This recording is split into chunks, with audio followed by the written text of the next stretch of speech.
Okay, well, thank you everyone to this year's Oktoberfest. This is the third year that we've done this Oktoberfest meeting. It's meant to complement our summer LibreFest meeting, which is a 5-day long process or adventure at the start of July. And you'll hear more information about that in the near future. But this discussion or this day is an abridged version of that, more of a bare bones, straight to the matter issues that were coming in here. So the way it's going to be set up uh, is that this is going to have um, 7 hours from the overview to 3 o'clock. That's the presentation discussion time that we're going through. And then the second, there's basically a hour and a half afterwards that I'll be holding office hours. That gives you the opportunity in order to ask questions on a pseudo personal level, or if you want to work through any of the aspects that we discussed in today's LibreFest or Oktoberfest, we can certainly go about doing that. All times here are Pacific. So if you're not in this time zone, please add or subtract depending upon what time zone that you happen to be. So the first part of this day is going to be a general overview. That will be a PowerPoint presentation. And then much of this is going to be more hands-on based approach. And that's where the accounts are necessary in order to be able to handle that. And I see a few people mentioning in direct messages that you didn't get the adapt account. I'll be addressing that after my presentation, and then we can address it from there. So like what I had mentioned before we started here, we needed 2 accounts. One you already have because you've registered for this Oktoberfest meeting. That's at register@libretext.org. So that's what anyone would use in order to get access to the LibreVerse. The adapt is a critical component of the LibreVerse. It's separate for now, but like I mentioned a few minutes ago, it will be integrated into Libre One probably within the next 2 to 3 weeks at the progress that my development team is going through. So there won't be 2 accounts, there'll be 1 account. So let's get this overview underway. And if I had to ask you to write any URL down, it would be this URL. So if I were teaching my classes and emphasize to my students in order to take notes, this is the one thing that really is important in order to be able to capitalize on. It's the very first entry that is saved on my browser, and it's the map to the LibreVerse. And I'll be defining the LibreVerse in a moment. You can access the Launchpad either through that URL or anytime that you see a rocket ship on any of the applications in our platform. And it'll open this thing up. So what happens when you actually do that? It pulls up something that looks like this. And this right here is the Launchpad, which is the map to the LibreVerse.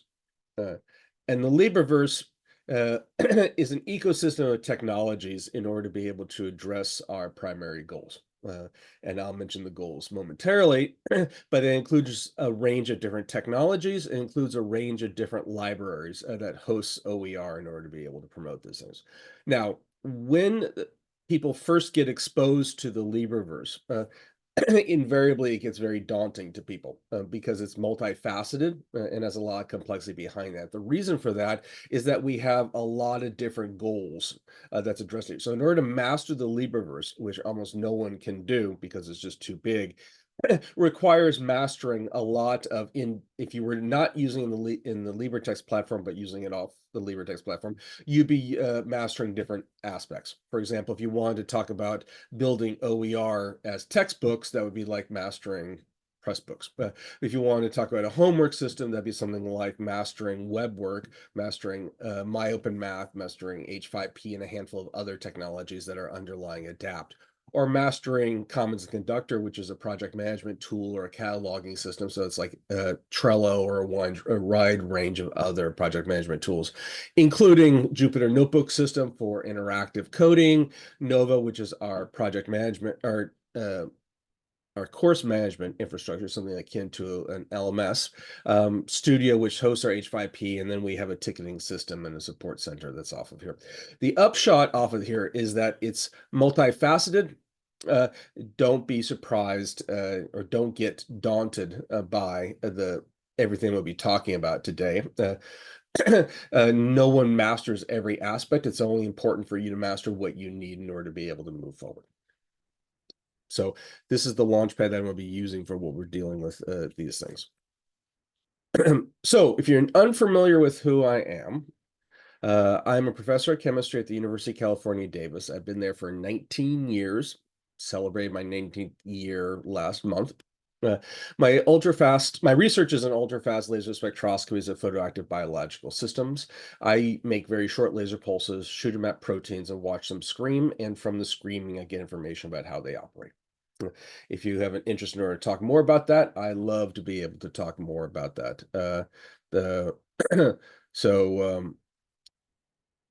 But that's probably not what you're here for.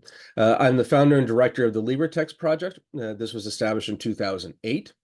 So we are 16 plus years old, which makes us a fairly mature platform on the open ecosystem that's out there. I'm the founder of the UC Davis Aggie Open program. That's the OER program that my campus runs. I was the principal sponsor of that for the last couple of years, specifically LibreTexts. I'm an adopter of OER, I'm an adapter of OER, I'm a creator of OER, and I'm a curator of OER. And the reason I emphasize those four aspects, and those are the critical components that underlies how we view OER, is that I myself am a practitioner of OER. So not only do I talk the talk, but I also walk the walk. And that applies to everybody on my team, or almost everybody on my team. We're faculty, we use these things in the classroom, we have understanding about how these things are used effectively, and more importantly, what other people in the OER community say is effective really isn't effective in the classroom because we actually do it.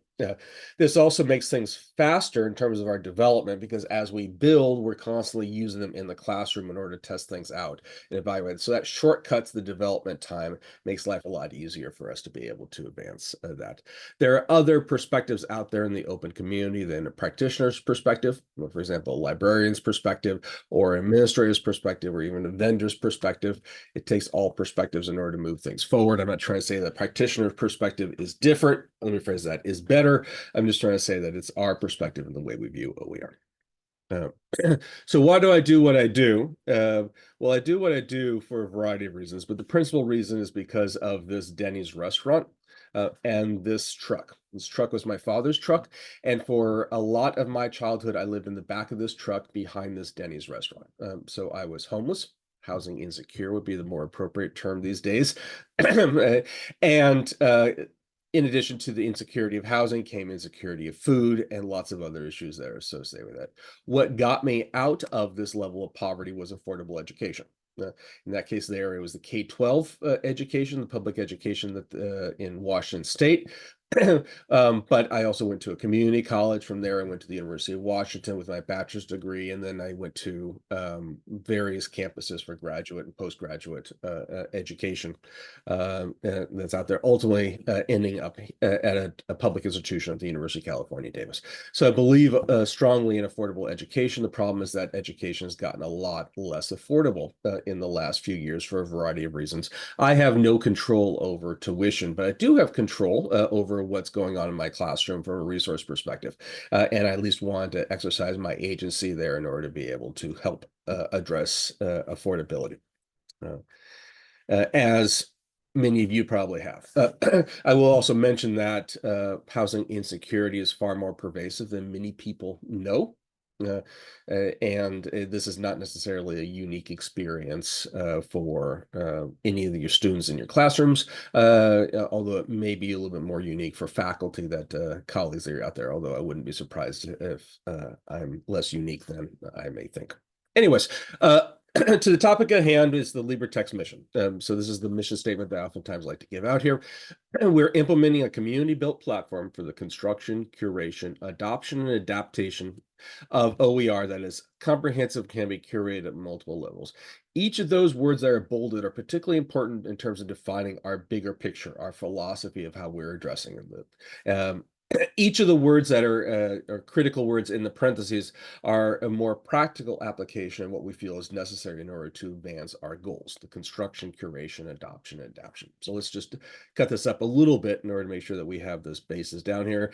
We're a community project, so this is not a one-size-fits-all approach. This is an infrastructure that's set for community to contribute.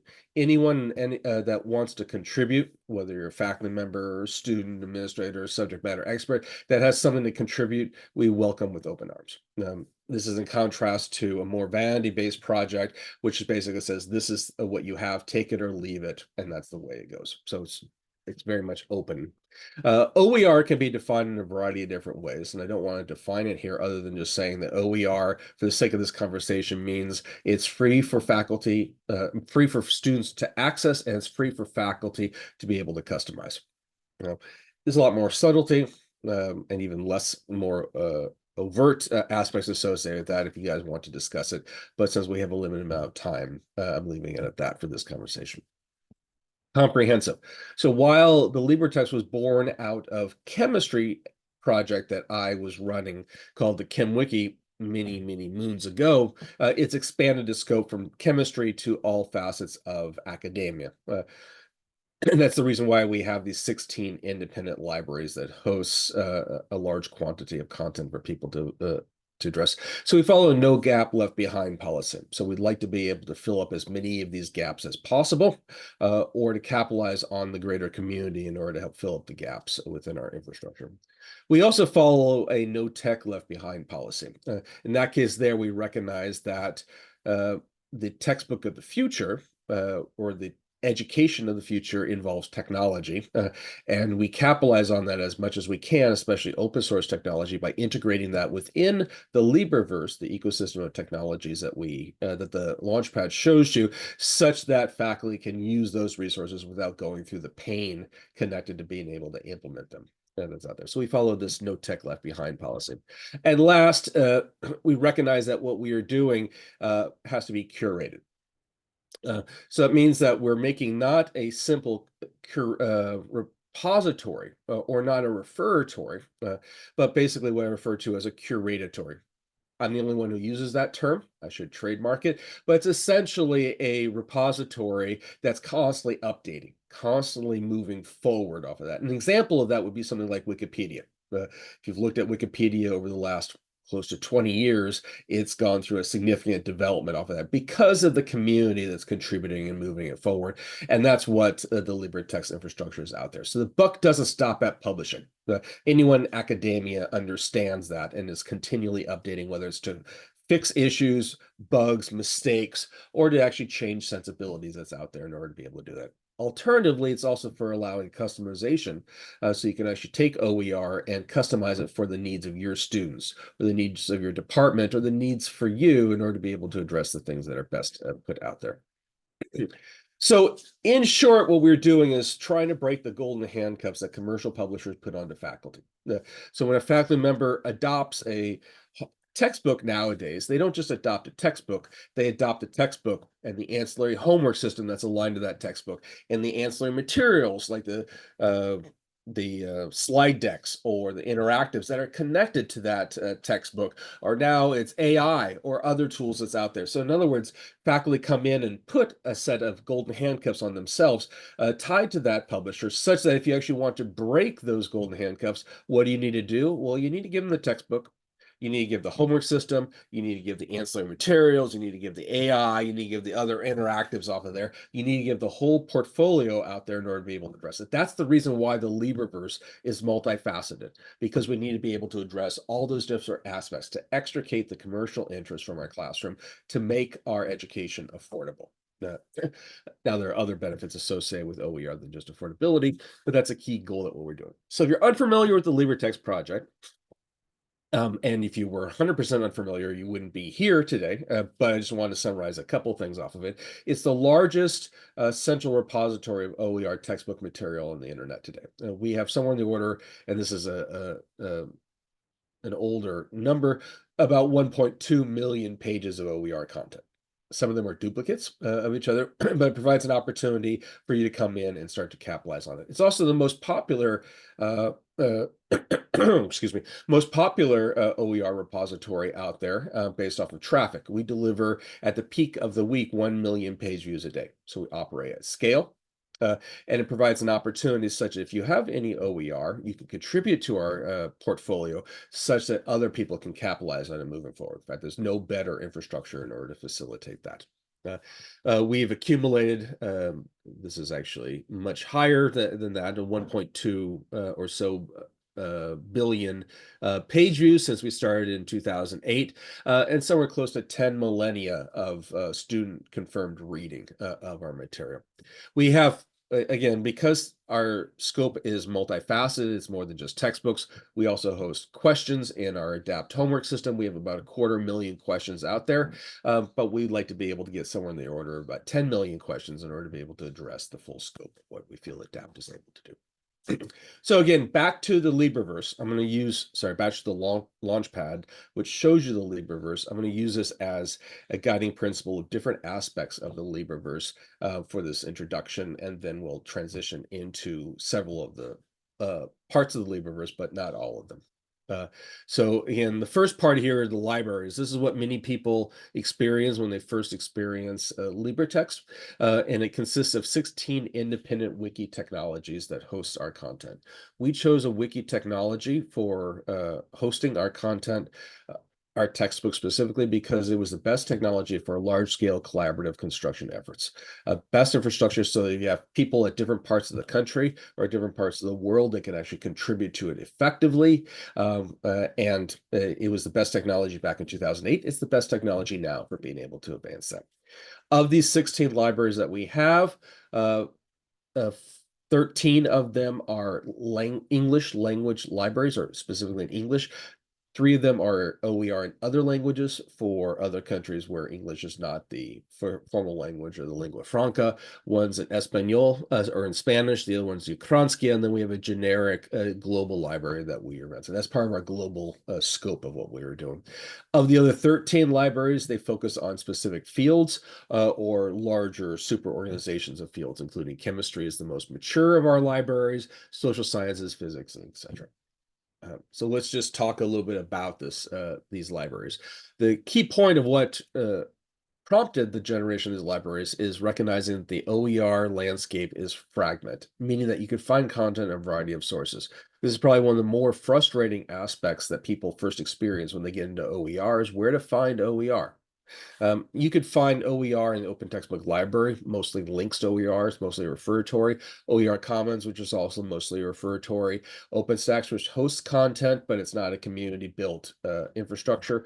Merlot, which you can find things Open SUNY, Galileo, Open Oregon, NOVA, BC Campus, Ontario, Alberta, Hawaii, Saylor, California State University System, Oregon State University, and numerous other campuses out there, including many faculties' computers. OER is distributed in a variety of different places, and making it difficult to find it obviously reduces discoverability, and that then requires people to recreate the wheel. And it's that recreation of the wheel, that wasted effort, that pains me in order to be able to see the community that's out there. So our effort in terms of trying to address that is to bring it all together into one infrastructure, a more centralized approach. You can think of it as building a bigger bucket of Legos, so that every block is standardized, that can actually work off of each other. Instead of having some in one format, some in PDFs over here, some in Pressbooks, some happens to be on different websites, some Google Docs, some LaTeX, etc. Bring it all together. Go through the effort of harvesting, which is our term for bringing everything all into a central repository. And then the faculty member can come in, and when they want to create the book, if that bucket of Legos is big enough, then they're limited only by their imagination. And that's what we want our goals to be. Now, we have, again, 1.2 million pages of OER content. That's still not enough out there. Still lots of gaps that need to be filled up, and there's lots of customization approaches that need to be done, but it's a really great start in order to be able to advance these things. So what's the benefit of centralizing these things? Well, it provides a central point in order to find discovery, so you can do a search in order to be able to get the content. It standardizes the content, so it's easy in order to interconvert Anyone who's ever tried to copy and paste from a PDF into a Word document understands the issues of trying to go from one format to another format. Again, allows the opportunity in order to interconvert content. You can build collections, aka textbooks, which of various books that come to various pages that come together, and then you can present that out there. You can also build mini repositories. For example, the chemistry library, we have a mini repository for our labs: wet labs, dry labs, introductory chemistry labs, organic chemistry labs, etc. This provides maximal flexibility, so you can find these things and put them together as necessary. It also provides maximal curatability. And I emphasized curation a few slides before as a central aspect of how we operate. The key point is that when you have things centralized, when you update content in that central system, everyone can benefit from that instead of having a heavily fragmented infrastructure. So one campus updates one page of one book. The same book may be updated in a different campus for a different part in order to be able to reflect it. And a third campus comes in, and what do they do in order to be able to try to benefit from both of those? They don't have a convenient mechanism in order to be able to facilitate that. This centralized approach provides a mechanism for curatability, which is an exceedingly important component, I think, in terms of moving OER forward.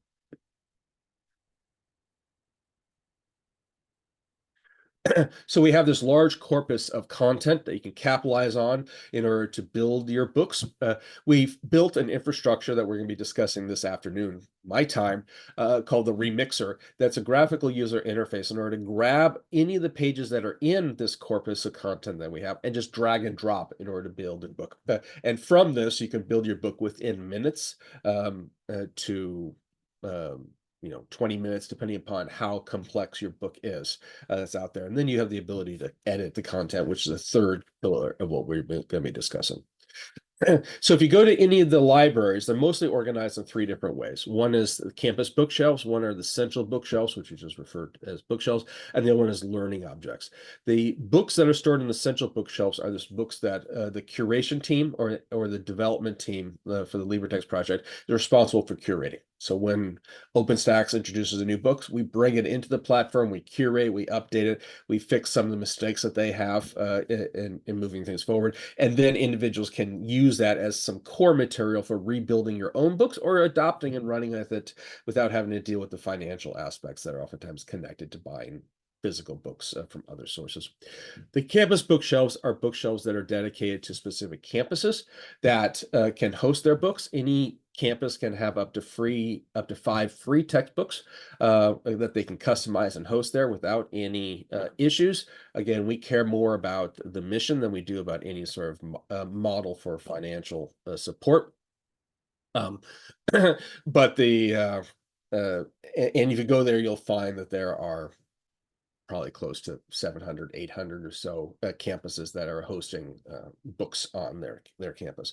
Many of those things are duplicates of material that are found in the central bookshelves, although many of them are also unique material that's actually found in the campus bookshelves. And when you remix, you can remix from anywhere you want in the corpus of content. Lastly, we have content stored in learning objects. Those are things that are not suited as a specific book. They're best as secondary repository based systems. I mentioned labs, for example, or other interactives or things that you want to be able to put there in order to be able to capitalize on. Okay, so the Jupyter Notebook system.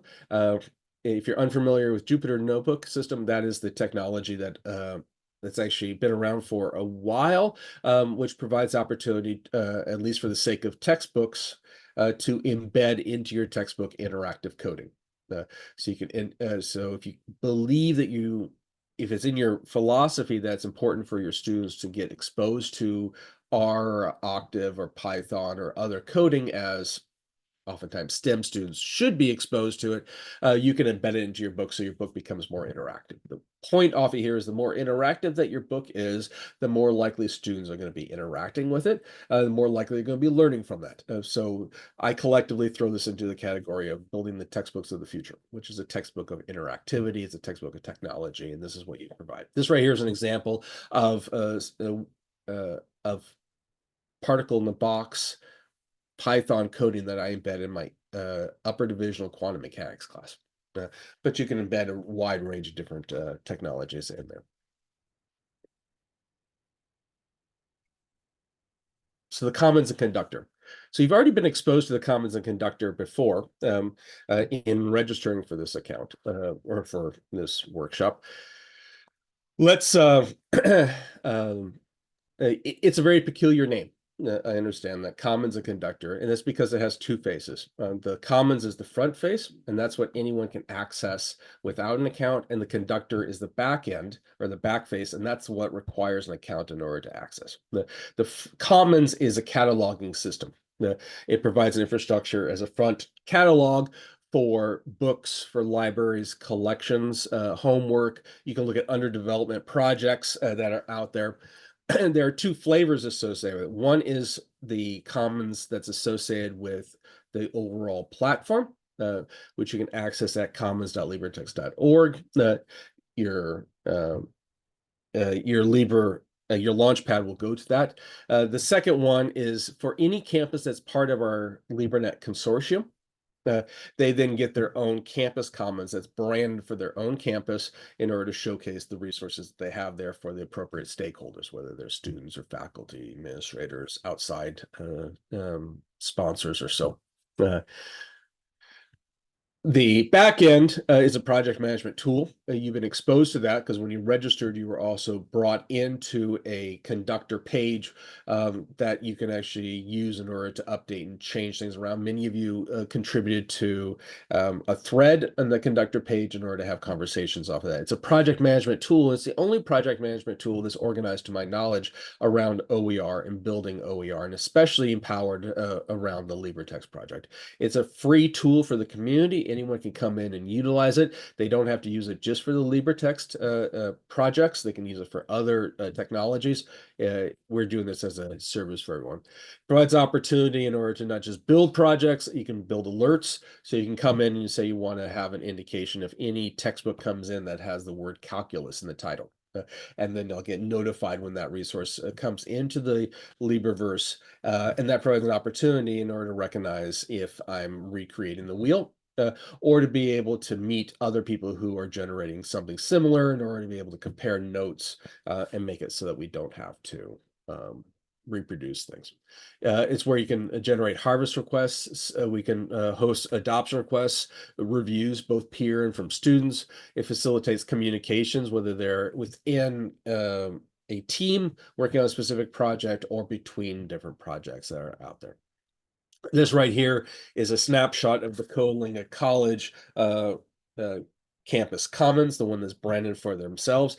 They are a relatively new member of our LibreNet. They've been part of our team or been part of the LibreNet for the last 4 months, and they've already built a catalog of 26 books for their faculty in order to be able to address.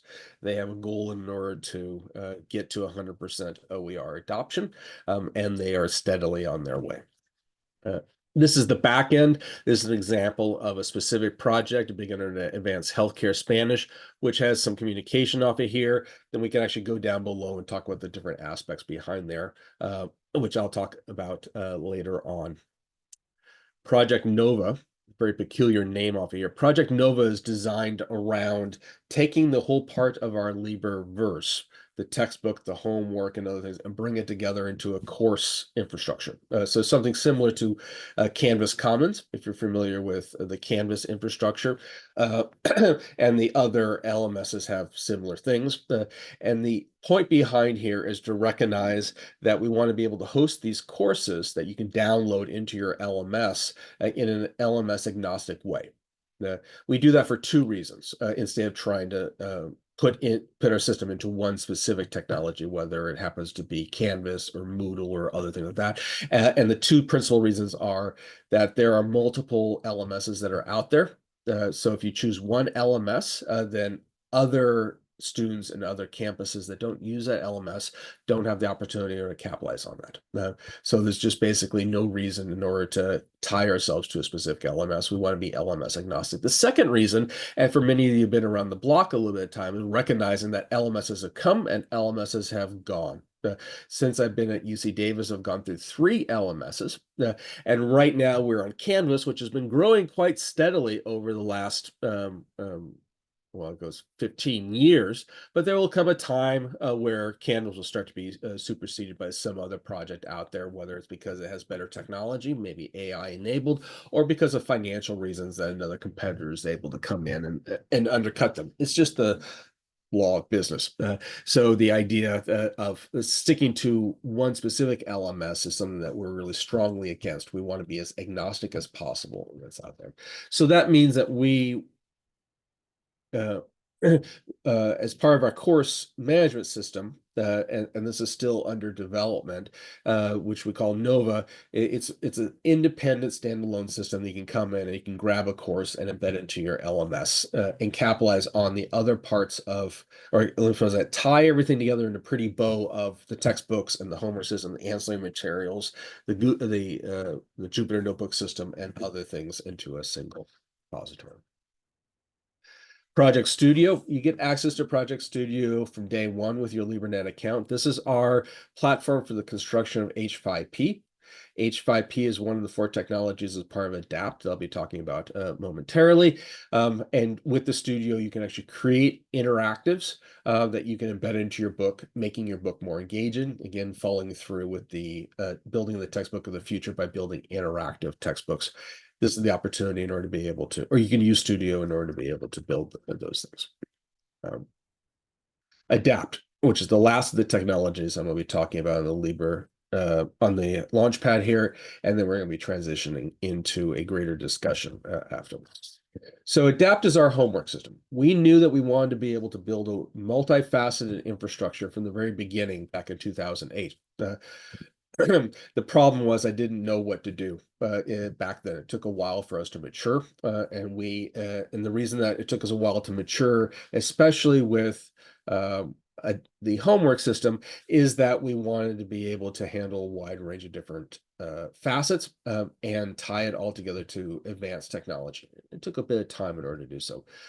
We wanted to make sure that whatever we built was flexible, was dynamic, was comprehensive, was integratable, was LMS agnostic, was powerful, and was free or nearly free, following the mission that we had and how we want to operate. And the answer in order to do that thing was essentially slowly and efficiently. And it's taken a long time in order to be able to advance. It's going to take us a long time in order to be able to scale up to the level we want Adapt to be, but we're very excited about what it can do now and what it will be able to do in the near future and even the far future. So the idea behind Adapt follows the basic premise of OER textbooks or OER content in general, and that's to not reinvent the wheel. To follow the sharing is caring model that that underlies OER. But when it comes to technology, that's called open source instead of open educational resource, and it's capitalizing what other people have built. This right here is the Adapt website. I pasted it at the top of our meeting room. Again, it's at the top of the Launchpad 2, and you can go to it. And when you go to it, if you don't already have an account on here, you can register or request an account here. But again, this will be tied to LibreOne, so this will probably go away within the next 2 to 3 weeks, just as a warning that's out there. And that's where you get an access code. And I know several of you didn't get access codes, and we'll try to figure out a way in order to get you that right after this meeting when we take a short break. Yeah. So again, the goal of Adapt is to take the place of a homework system, but it's multifaceted because we recognize that no one technology is able to handle the full scope of what we want to be able to do. The technology that's useful for chemistry is not so useful for Spanish, and the ones that Spanish is not so useful for anatomy and physiology or for accounting or for economics. There's a wide range of different needs out there, and trying to take a technology and push it beyond its scope is something that we very much want to resist. So what we decided to do is to build an infrastructure that we can bring in multiple technologies underlying it. It actually is similar to how LMSs operate. In that case there, we bring in multiple technologies that address either autograded capabilities or open-ended capabilities. Open-ended doesn't require much technology. Students can submit text, audio files, audio or files, recordings, and the students or the grader instructor can review that after the fact. It's human-ended grading. Auto grading is the harder part. It requires a lot more sophistication. We have 4 different technologies underlying that: WebWork, iMath.AS. iMath.AS is the underlying technology for MyOpenMath, Lumen Learning's OHM system, or XYZ homework system. Those latter two are full-blown commercial infrastructures out there. WebWork has similar technology to iMath.AS, and both of these things are very math-based, very algorithmic-based. H5P, I mentioned before, is a third technology that is a very interactive technology that you can use to make graphical-based questions. And then we have a general category that we call native, that we include a range of different technologies out there, and I'll talk about a few of them here beyond just simple QTI. QTI is the question test interoperability. That's a protocol underlying what's in your learning management system. So in short, if you are sitting on a question bank in your LMS, we can integrate it into Adapt as a central corpus that people can access as a question bank that people can grab from, just like for the textbooks. So Adapt is built for multimodal use. Students can access Adapt directly through the website, through that adapt.libretext.org URL.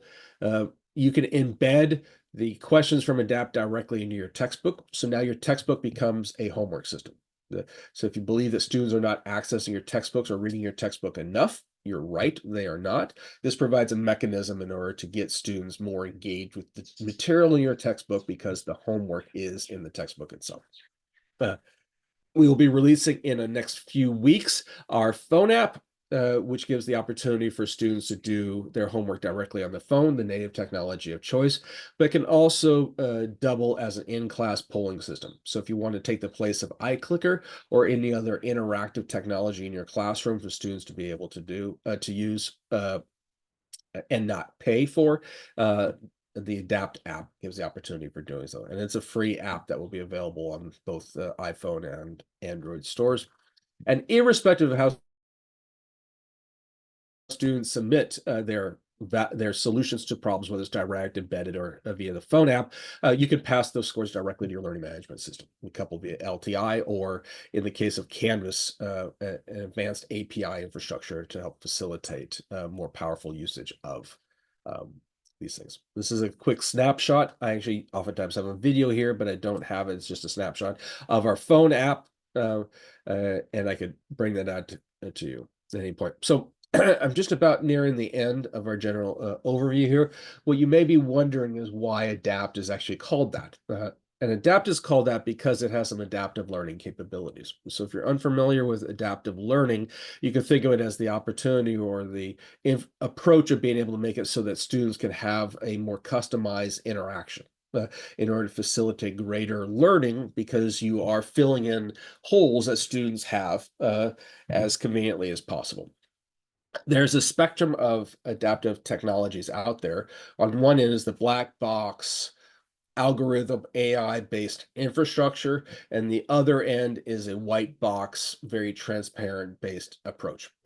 So the black box approach is based on profiling students, identifying what the students may know and may not know, and then try to spoon-feed students questions and learning materials in order to be able to fill in the gaps that they recognize. The problem with the black box approach is it's very expensive in order to build.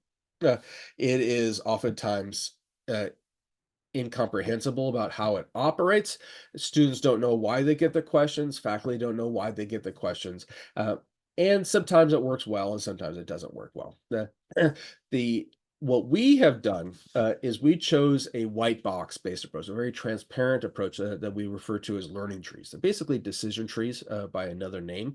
And the idea behind that is, instead of giving students an individual question, we give them a tree. And if the student fails at the root question, the first question up there, they have the opportunity to go into the tree, which is a series of exposition nodes or assessment nodes, in order to deconstruct this root question into its constituent skills necessary in order to master. So it acts a little bit like a virtual tutor, in the sense of saying, well, these are the things that you need in order to be able to master these things. But in contrast to the black box infrastructure that spoon feeds students, this right here provides an opportunity for students to decide where they want to go. So it's more of a choose your own adventure story, where students decide which of these nodes or branches specifically do they want to address in order to be able to get a do-over to come back up and do this question again. That's our carrot out there. This right here we like a lot more than the black box approach because it gives students agency. They are then more engaged with the material because they have to make a decision about where they actually want to evolve on this tree. Which skills do they feel that they need to master? And they can evolve through all parts of the trees. They're not limited to any one part of that. This right here also facilitates metacognition development, which is difficult in order to be able to push onto students as instructors, and certainly not something that black box that spoon feeds students is unable to do. We have implemented over the summer a learning analytics infrastructure that provides users of Adapt, and this also extends to the textbook material and how students interact with the textbook, detailed information about their performance. That includes more than just being able to provide descriptive statistics. We also have the opportunity in order to track how learning objectives for the class are addressed. Gives us the ability in order to have an early warning system to identify when students need to be have some level of intervention. We have about an 80% success at being able to recognize students that may be failing based on the first 2 weeks of their performance. We also have the ability to find time on task and how students review, or what we call time in review, which is how students review the material after the homework is due. And such. Lastly is our support center. This is where you can submit tickets that go to our ticket line. We do have emails that people are out there, but we encourage people to submit tickets because it's easier for us to keep track of. It also gives us access to our insight system, which is a knowledge search infrastructure. Think of it as a very expanded FAQ for our project, and a handful of other things. You don't see staff dashboards. That's just for me. This right here is a snapshot of the Insight system, talking about how to couple adapt to Canvas via LTI and API, if that's the interface that you want to do. Okay, so with that overview, topic overview, I just want to mention what we started with, which is our mission statement. We're implementing a community-built platform for the construction, curation, adoption, and adaption of OER that is comprehensive and can be curated at multiple levels. It's multifaceted. We bit off a lot more than we could chew when we started this project, but we're very happy with where we've gone so far. Hopefully you can do it. So let me just thank the people who are actually involved in supporting our project and moving it forward. We received funding from the Open Textbook Pilot from the Department of Education, Federal Department of Education specifically. We've had several NSF grants. The California Education and Learning Lab was critical in terms of building the ADAPT homework system, and UC Davis has been providing support in kind for my activities for the last 16 years. So with that, I'm going to end this. And this is where I'll be transitioning on to Adapt that's out there. There were a handful of questions that are there, including some requests for access codes. And I would like to spend a few minutes going through these things in order to make sure that we address it before we get things going. So Carol asked about NSF, National Science Foundation.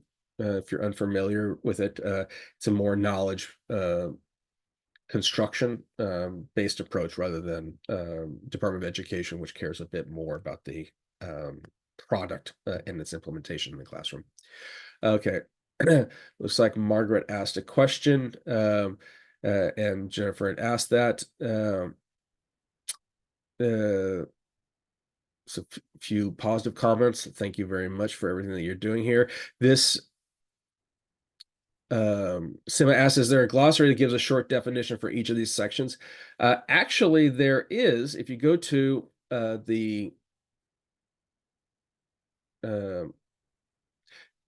sorry, I'm pulling up here. If you go to the support center and you look at Insight and you just do a search for glossary, we have a glossary of terms that are out here that you can use in order to be able to address that. I understand that it's a little more faceted, but keep in mind the LibreVerse is the equivalent of taking Pressbooks, multiple homework systems, multiple project management tools, a course management system, a data infrastructure, and bringing it all together into one thing. So it's complicated because it has a much bigger scope than what any of these projects are able to do. So let's see here. got a few people who need individual accounts. What I'm going to do, the emails didn't seem to work, 3 of them.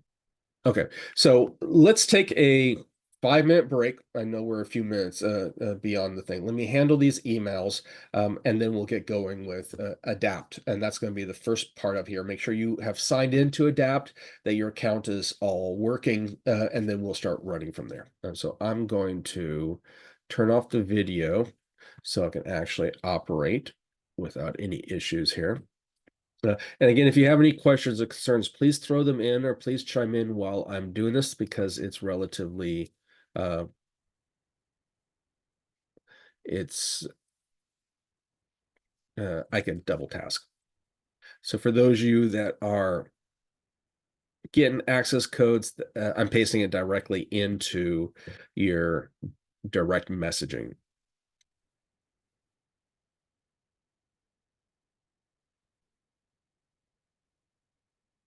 Okay.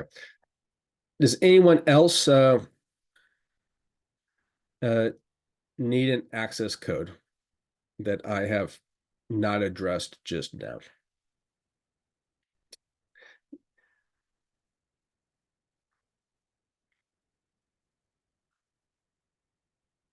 Robert, can you DM me? Okay.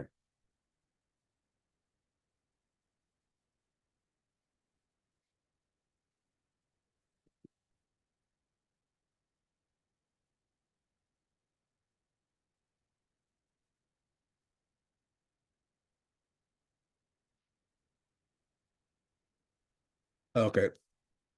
Lori asked a question, where do we start and adapt?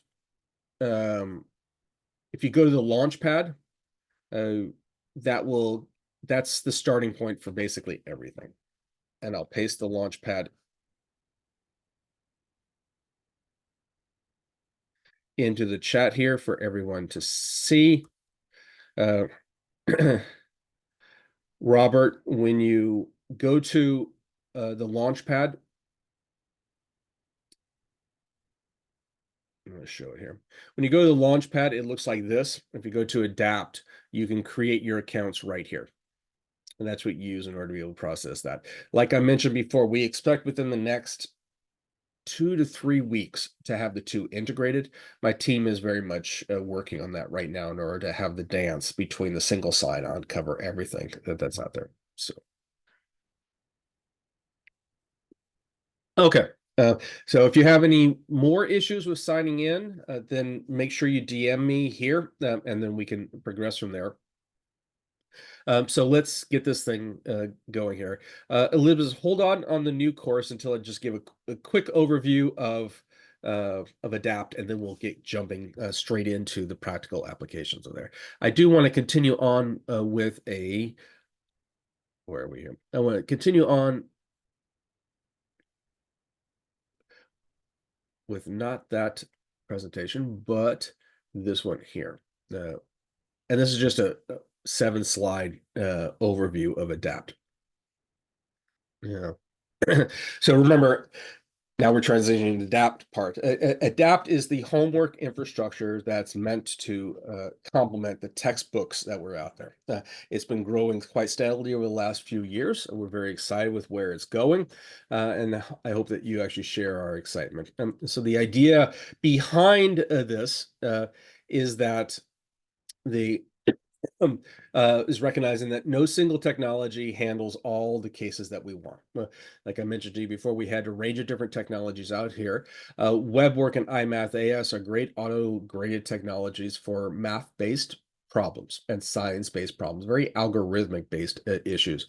H5P is really great for graphical based approaches that are out there, and native technologies can handle a wide range of different technologies that we have. Open-ended questions are relatively straightforward. Students submit something that then requires human grading in order to be able to implement that. So the idea behind adapt is actually not terribly dissimilar between the idea of the ideas underlying our textbooks. Recognizing that any homework system, for example, web work, has multiple modules in order to operate. It has a problem builder, a problem library, a problem searcher, an assessment delivery, a module, an assessment checker module, a grade book, and a learning management system. And other systems that are out there, like iMathAS, has similar modules, but written in a different way. And H5P and QTI typically used in learning management systems. So if you wanted to master all parts of these 4 different technologies, you need to master or at least be competent in a wide range of different aspects that are out here. This is one of the reasons why faculty tend to focus on one technology that they use in order to move forward. And you'll find people that swear by web work but don't like MyOpenMath, or vice versa, or H5P in a different way, or QTI and such like that. Our approach is to not get involved in that and provide a range of technologies such that the specific technology that calls that instructor in order to use that is the one that's preferred here. But what we do is that we take these things and then we combine them into a single umbrella. This adapt infrastructure, such as it has a centralized problem library system that holds all 4 of these technologies, a centralized search capability that underlies all 4 of those technologies, a centralized gradebook, again, over all those technologies, and centralized learning management interface.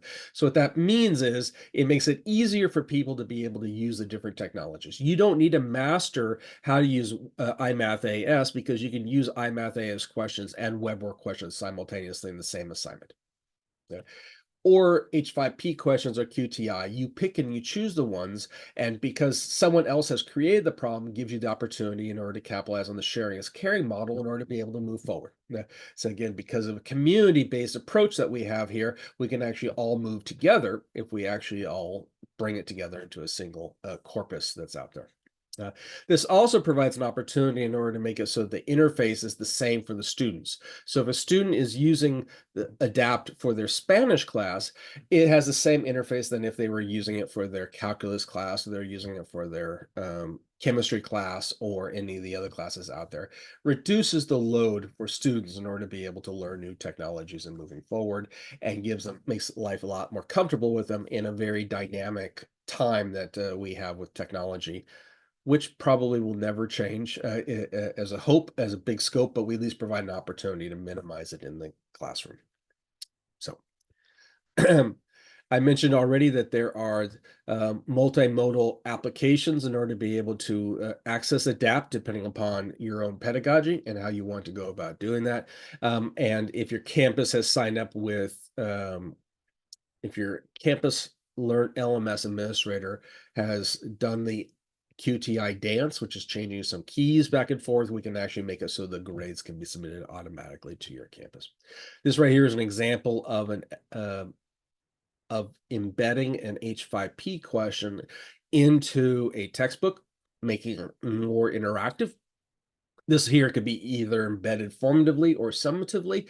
Summatively requires students to sign in order to be able to see the question and submit the questions. And so invariably what happens when people ask about which technology to use, because you have a range of different technologies available, there's a handful of different things to pay attention to that's out there. And this applies across the board outside of Adapt to all the other technologies. Web work. So we have these technologies. We have a handful of other ones. I'll show a few videos of them as they come out. These things are server-side technologies, which means that they are evaluated on our computers. It makes it difficult to hack into it, makes it more secure, and you can use it for high-stakes purposes. H5P is client-side technology. That's a technology meaning that your computer that you're actually using to see the question is the one that does the evaluation. And it's relatively easy to hack into your computer, for you to hack into your computer, because you have full access to it. In fact, you can take H5P and you could turn off the internet. You can then solve the problem and turn on the internet and get the answer. So I say this because it's important to recognize that H5P is not a secure technology for doing homework. It's great for formative use where you don't care about the student submitting it, but if you want to use it for summative use, you want to use it only for low stakes purposes, where it's difficult in order to hack into the system. And I mention this because there are many organizations out there that are trying to sell H5P as a homework alternative. And the people who are trying to do that are either incompetent or corrupt by lying to you. And I think there are probably both that are out there. So be aware of that out there, even though you have access to H5P as part of the LibreVerse. We have full control over accessibility here. So if there's some accessibility aspects associated with these technologies, we can go in order to fix them. H5P has limited control over the accessibility. Because we can't change things very well in H5P, we provide accessibility guidelines in order to facilitate that. In fact, of the 60 different types of questions that H5P provides, and many of them are really beautiful, drag and drop, very exciting questions, the vast majority of them, like 80 to 90% of them, are actually not accessible by WCAG compatibility, the requirements that we have for accessibility in the States. Okay, so I just wanted to be able to deal with that. Let me tie this all together before we actually jump into it. We have a range of different technologies that underlies how the questions operate, whether they're open-ended, QTI, iMath AS, and such. They can all be embedded into ADAPT. You can use it directly. You can embed ADAPT directly into your textbook. You can use it via your phone, and then if students submit either directly or a textbook or the phone, you can even pass it back to your learning management system as a greater whole. So I just want to show a few of the technologies that are going to be coming out soon. This one here was just released a couple months ago, and this right here is our Sketcher. Because chemistry was a big focus of our effort, especially the first year of our this recent grant that we got from the state of California. We needed to implement an infrastructure to facilitate the construction of organic chemistry molecules that students can create and upload effectively and auto-grade it that's out there. This is available right now. However, many organic chemists faculty out there prefer not to have students go through the infrastructure of building molecules online because it takes a little bit of effort in order to be able to do. It's time consuming. So what we're going to be implementing with the next generation of our phone app when we upload it, which is probably going to be early winter or midwinter, is capitalizing on the phone camera and using it in this way. So this is an example where you can draw the molecule and then use the phone's camera via deep learning in order to be able to spit out what the molecule would be that's out there. This is very exciting for chemists, less exciting for non-chemists, but it does have a greater scope than just being able to look at molecules. You can also use it in order to be able to recognize objects. For example, a cup of coffee, and recognize that caffeine is the relevant component that's connected to it. So there's a bit of ability in order to be able to do these things. For example, if we want to be able to do this for mathematics, we can have students write down math, and then we can digitize the math directly and embed it into our problem and even do auto-graded technology grading off of that. So this right here is our virtual dissection tool. That's not embedded into ADAPT yet, but will soon, which gives us the opportunity in order to facilitate spatial three-dimensional capabilities. We built it for anatomy because that was the biggest thing that we were particularly interested in, but it can be used for a wide range of different fields where spatial aspects are important for understanding, like architecture, crystallography. We even are going to be working with a team down in Riverside for using this thing for computer information systems to rip apart a computer, to dissect a computer, and then bring it all back together in different forms and that are out there. And we have a range of different different question types that are associated with that. And this is something that we've been dreaming on for a while. So anyways, that was a general overview of ADAPT. Now we want to get into the more logistical aspects associated with that off here. So that's going on here. Let me create an access code because someone was requesting it here. Stacey, I just pasted it into a direct message for you. Okay, so everyone's in, right? Or about to get in. So let's go into ADAPT. Does anyone need a break, or should we just continue on through here? I know we took a few minutes in between the presentations. Sometimes I just power through this. No one is chiming in, so we're going to do this thing. Okay, the first thing I'm going to go is the Launchpad. So again, launchpad.libretext.org. We'll go to that.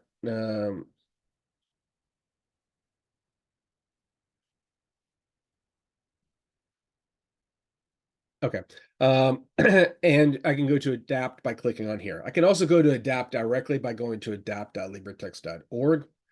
Doesn't matter which way you want to do it, but I encourage people to use the Launchpad as much as possible because it's a map of the LibreVerse, and it's good to be reminded that you always can go to that in order to be able to recognize where to go. So here we are. I have signed in already into this account. This is the splash screen, but if I click on the logo, I will go to my courses. And I've been using Adapt for a while, since we started in 2021. Actually, no, it's right around here. And it's been growing quite steadily in about 15 to 20 of my personal classes. So this right here, again, is the interface that we have here. And I'd like everyone to sign in, at least be able to follow through with what we're doing here. Now, there are many facets of Adapt that we're not going to be able to go through during the short period of time that we have together here, but I want to just be able to discuss some of the features, the critical features in terms of using Adapt. So the idea behind Adapt is that we actually have 4 layers to pay attention to. We have courses.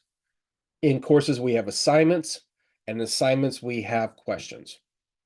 Then at the bottom, we have the library of questions. So library questions are basically our pool or corpus that we can grab and pick and choose in order to embed or add to our courses. So it's a community-built infrastructure. It facilitates the sharing as caring model of OER. So when someone builds a question, they can then share it so other people can capitalize on it and move forward. And that's a guiding principle behind it. Now, you have the ability in order to make private questions so only you can see them. And that may be important because you might have a high stakes homework system or high stakes exam that you don't want anyone to be able to see for fear that it's going to get out or something along those lines. That's entirely up to you, but we do encourage people to share as much as possible in order to be able to move the project forward. So again, to reiterate, courses have assignments have questions, and then we have a library that's out there. So Lori asked the question, how do you know that those questions are accurate? We go through as much effort as we can in order to be able to update them, but we don't have an infrastructure in order to evaluate if you use someone else's question that other person may have made that question accurately. It's a good question. Where did you click? Sorry, just quick. Where did you click on adapt from once you logged in at the LibreText? Where did you find adapt it? Okay, thank you. Right there, the very beginning, the upper right-hand corner. This is alphabetical, by the way. That's why adapt is at the front. Okay, so everyone is in. A few of you are going through some access code issues. And before we actually get into the courses, let's just talk about a little bit of this interface. So on this top bar here, we have a rocket ship. Again, that's the rocket ship that opens up the the Launchpad. The next to that is our logo. If you click on the logo, it always goes to my course area. It goes to the top, just following the standard that's out there on the internet today.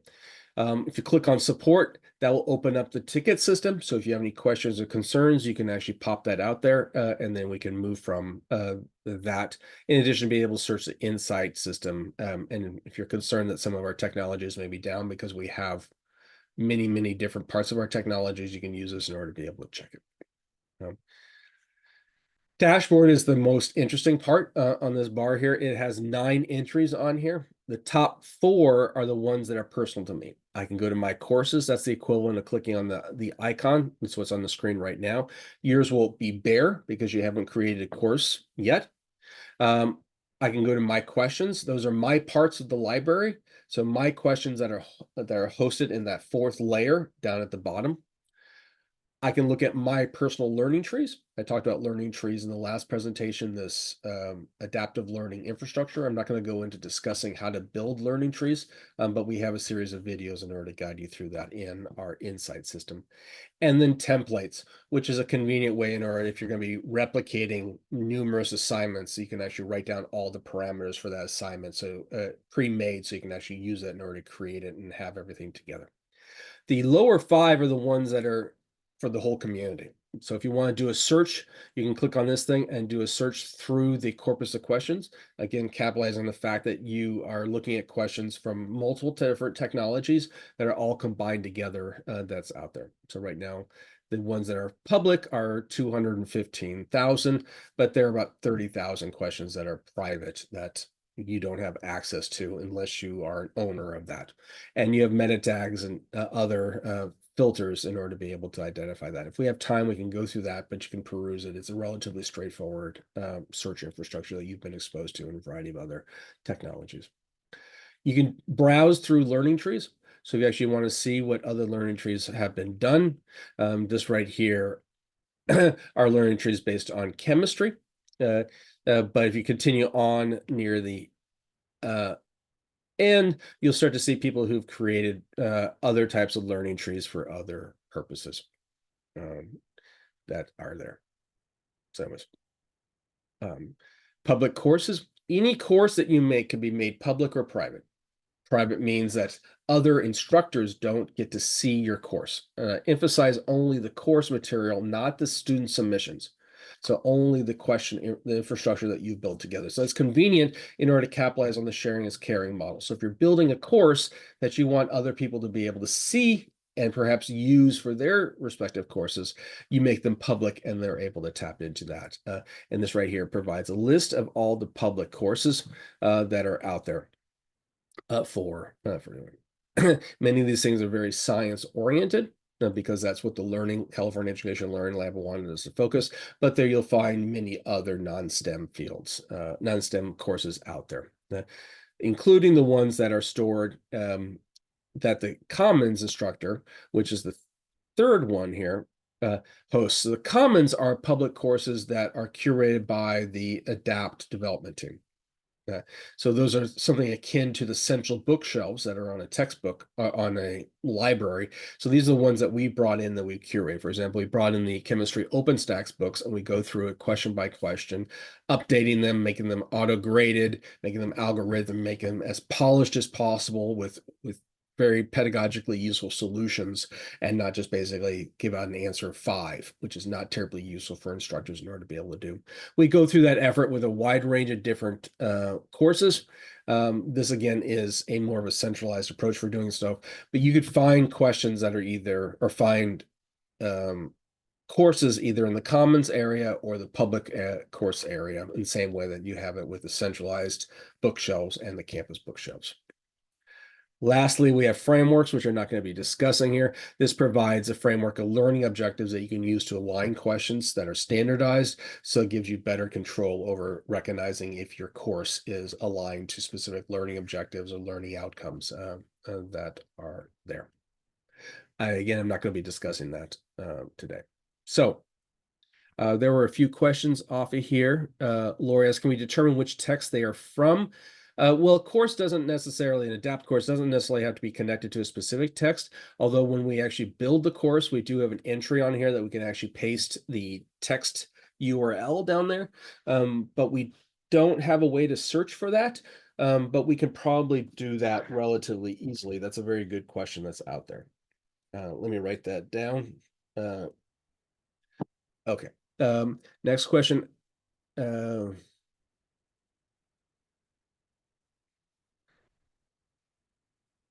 Okay, Seema, I'll give you another access code. Okay, Nora asked, can we integrate these questions to our Canvas grade books? You can couple adapt to Canvas so it will pass back scores directly. But you can't take the questions and embed them into Canvas because Canvas and other LMSs, with the exception of QTI, won't be able to run any of the other technologies that we have. Just flat out, the LMSs are not as powerful as web work or iMath AS that's out there. And even the QTI has limited ability in order to be able to migrate from one platform to another platform. And things like Canvas, for example, is trying to switch to their new, what do they call them? The new quiz infrastructure. And that right there is not compatible with anything other than Canvas. And that's because QTI is not the old quiz infrastructure. It's not a very powerful technology. So if you're asking about how to pass back scores to your LMS, your Canvas administrator just needs to submit a request to our ticket system. And that again is found right here, or you can go directly to support.libretext.org right there, and it will give you the ability to submit a ticket and basically say, I want my campus to be connected. Now, if you let me know what campus you're at, I can even confirm if we've already had it set up. If you're in the state of California, about 90 of the 115 community colleges have already been coupled into Adapt. Southwestern College in California, or where? Okay. I'll take a look in a moment when I get a free chance for addressing that. Okay, so back to where we're at. That was the top bar. This gray bar here is a standard breadcrumbs.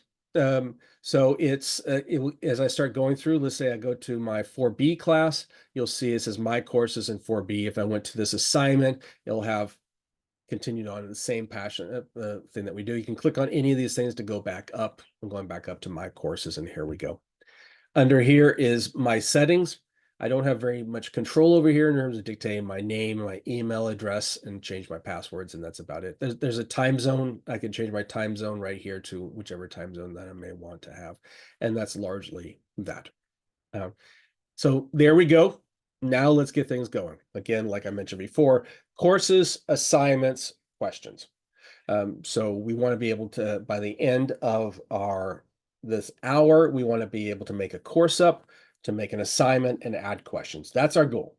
We're not going to be discussing how to create questions, because that depends on which technology you want to use to create the questions and how detailed you want to do it. And that requires a bit more time than we have available, but I just wanted to be functioning for you. So here we go. So yours is going to be bare here. And you're going to have up here two buttons, the new course button and the import course button. The import course buttons means that you could take any other public course and bring it in. So right now, I want you just to bring in some other public course. So if you click on here, right now we don't have the search infrastructure on here, although we will soon. You can go through and find a course that you want that's public. For example, if I want to bring in Roy Simpson's Calculus 3 Integral Calculus course, that's the one that's used at Consumers River College, I can click on this thing, ignore this beta alpha course. I'll talk about that a little bit later on, and I just bring it in. And that's that. And it's going to bring in his course. Again, I'll bring in the course, I'll bring in all the assignments and the questions and the assignments and the structure that he wants with the point structure and how everything's all put together.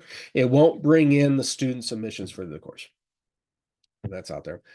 This, depending upon how complex the question is, might take a little bit of time that's out there. And there you go. And it comes in right here. So again, if you see a question that says alpha, beta, just ignore it. Just say no. I'll talk about that in a moment. The thing I want to mention is that when it brings in the course, and I want everyone here to just grab a course that's out there and peruse, it will come in and it has this red hue that's in the background. That red hue means that students cannot see that course. Even if students are enrolled in that course, for my students in my class, they won't be able to see it. If that's off. So it's a circuit breaker. It's a massive circuit breaker in their turnoff. Anytime you see a red hue, students will never see it. In this case here, they won't see any specific courses, but you'll also see that we use these color codes for looking at the assignments too. So if I flip the switch right here, it gives me a little bit of warning that I'm about to unhide. This is the equivalent of publishing a course in Canvas, for example.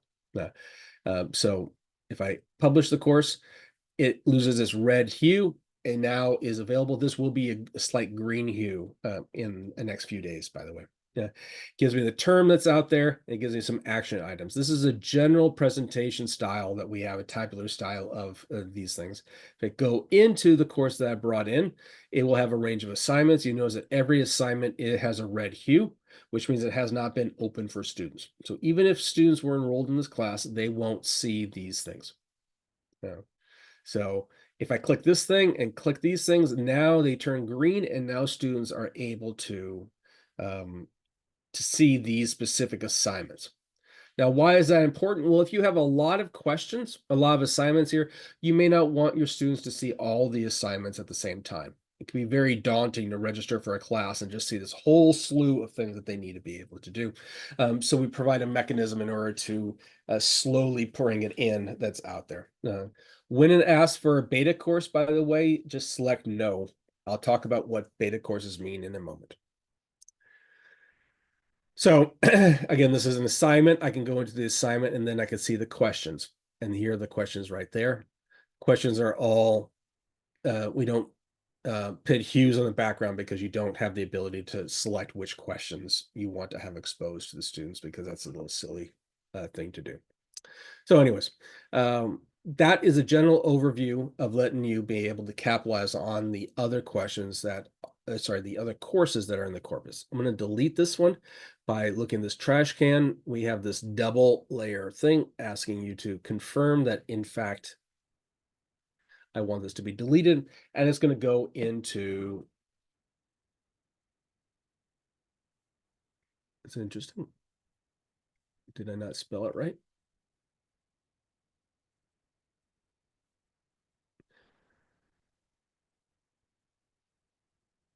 Okay, so I need to find out why this doesn't work right now. It might be a bug that we have implemented into that. So if you can't delete it, don't worry about it. You will be able to delete it a little bit later on today. Okay, so that's fine for using other people's courses. Let's make our own course. So the first step here. So instead of the import course, we're going to press the new course button right here. So I'm not entirely sure why mine did not delete. I need to ask my programmer off of that. So when I create my new course, my new adapt course, it has a series of questions. These questions are relatively straightforward. Some of them are optional, some are required. The ones that are required have an asterisk on them. The ones that don't have anything on here are not required. So first thing it tells me my school, it goes to the school that I'm aligned to when I register for the class, but you can select other schools if it happens to be where you're going to be teaching for one reason or another. I have the course name. So this right here is human, can't spell science, right? Human Science 101, where the wild things live. I'm going to say that that has a discipline of do I have health that's out there. If I want a public description, I can do that. That's this is the public comments. This is what instructors see when they actually do a search to the questions. This is also what students see when they enroll in the class. So it's convenient in order to put in the scope of the class, oftentimes from your syllabus into it. This is your private description. You could think of this as your commentary, the things that you want to be able to put, you write down connected to your course that is not public. For example, after your class is over, you may want to put some notes down here in terms of how that course went, so that when you use it again, you can take a look and say, okay, I need to address this and address that type of thing, and such. This is where you could put the URL for the textbook. Provides opportunity for students to be able to click on a link in order to go to the textbook itself. That will probably make it searchable or make it connected to a specific textbook if it actually is, so you can identify that. I think that was a question that popped up here a little while ago. It's optional, but it's convenient, especially if you have a OER textbook connected to your book. Then we have modality, just traditional. That's basically summative course. You can make courses formative, which means that students don't need to sign in order to do the problems. And anonymous is a slightly different aspect that I don't want to discuss at this point. You can find more details of this online for that. Now we get into something that's required, which is section number. Just click 1 and CRN number 1 right here. So if you're teaching a class that has a single section, then the course registration number for your campus is only connected to a single section off of there. However, if you're teaching a class that has multiple sections, for example, when I teach my very large general chemistry class that has 500 students, I actually have 16 sections. Each section has a different date and time for the lab and the discussion associated with that. And that's necessary because that's how the campus organizes these things and such. So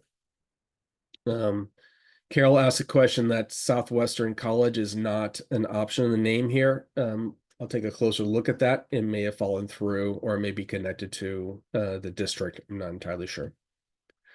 Okay, so just pick another campus. It's fine for this conversation.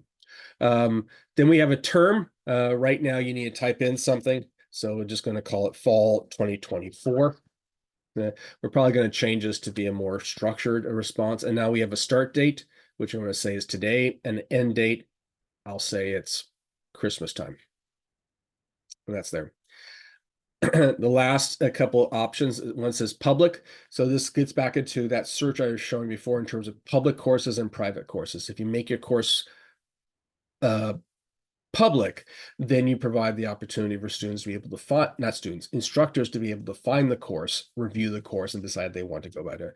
Please keep this as public as we start out and playing with it, because there's no reason to gum up the system with lots of starting material that we have. Next thing we have alpha.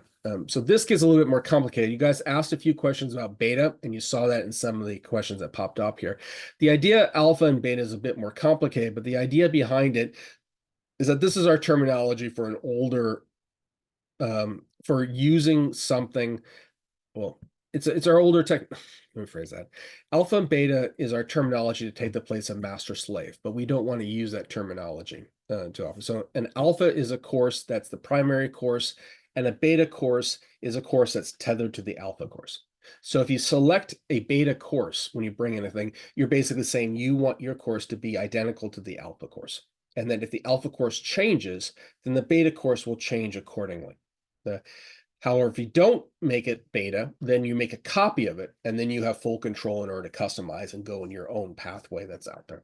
For those of you that may be exposed to the idea of transclusion, this is the idea of forking that we use in our textbooks that I'll be talking about this afternoon.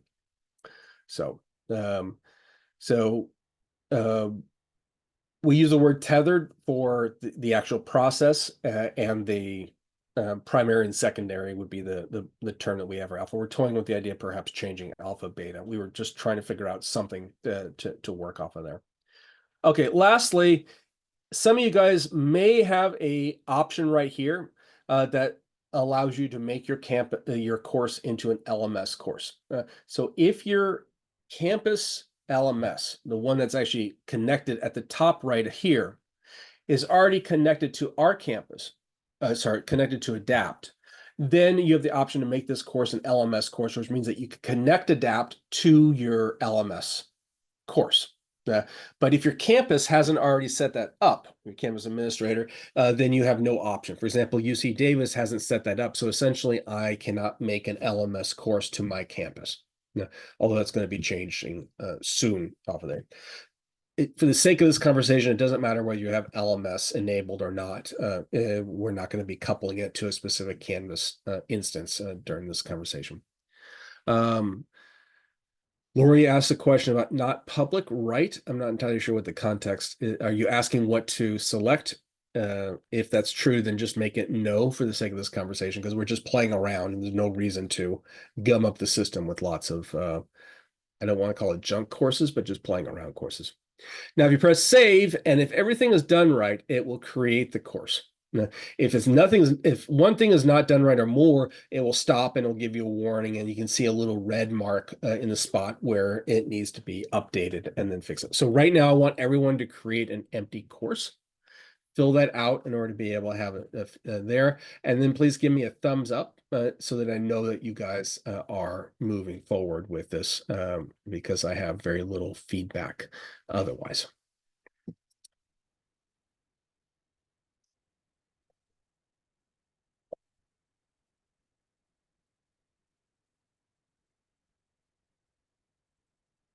More and more Fonzes out there.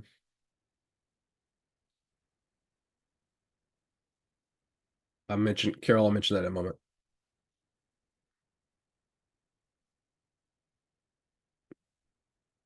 Does anyone need more time?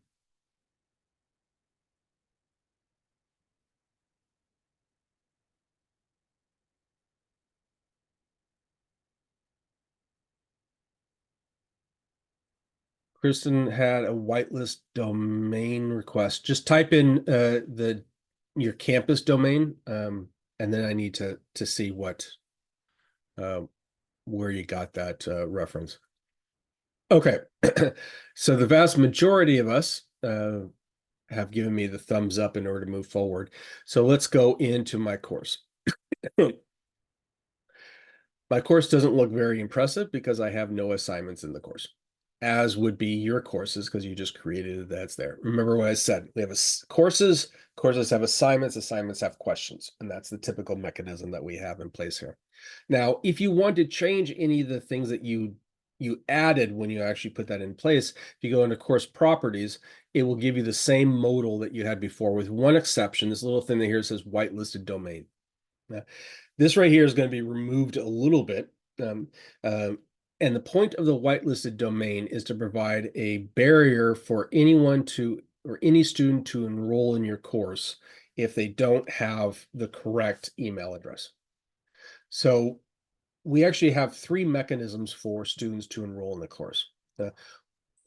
One is if it's an LMS course, it will take the student names from the LMS itself, which is a convenient way in order to do so. If you don't have an LMS enabled course, then you have two other mechanisms. One is to give an access code to the students based on the section. So if you have one section, you just basically give that access code to the students, and anyone who has that access code and has an adapt account, student account, can sign in, period. We put the whitelist on there because students oftentimes will sign in with multiple email addresses. They'll sign in with enroll with a Gmail account or with their campus account or with Yahoo or with Hotmail or whatever else. And that gums up the system and makes things difficult. And they don't know what they registered with. And then they submit questions in various accounts and it becomes a real mess that's out there.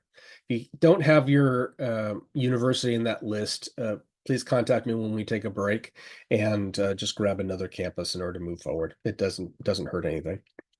So that's what the whitelist is, and it grabs a whitelist by grabbing my email list here, my name, but I can add more whitelists that are out there. So if I want to put gmail.com, any student that has a gmail.com account will then be able to register because I've whitelisted it. Otherwise, I wouldn't be able to do so.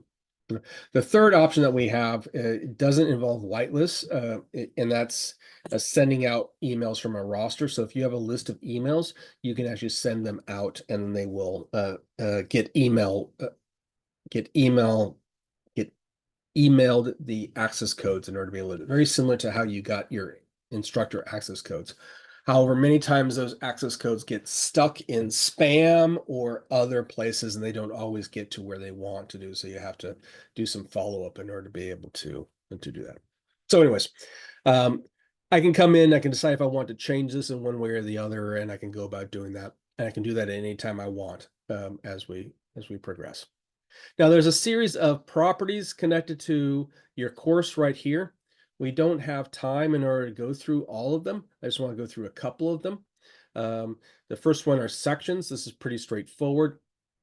I have only one section, section 1, CRN. This is the access code. So if I share this access code with students, any student that has, any individual that has a student account on Adapt can enroll in my class, period. If they have that access code. If I decide I want to revoke that access code, I can just refresh it and it'll go to a different access code and the old one will be revoked.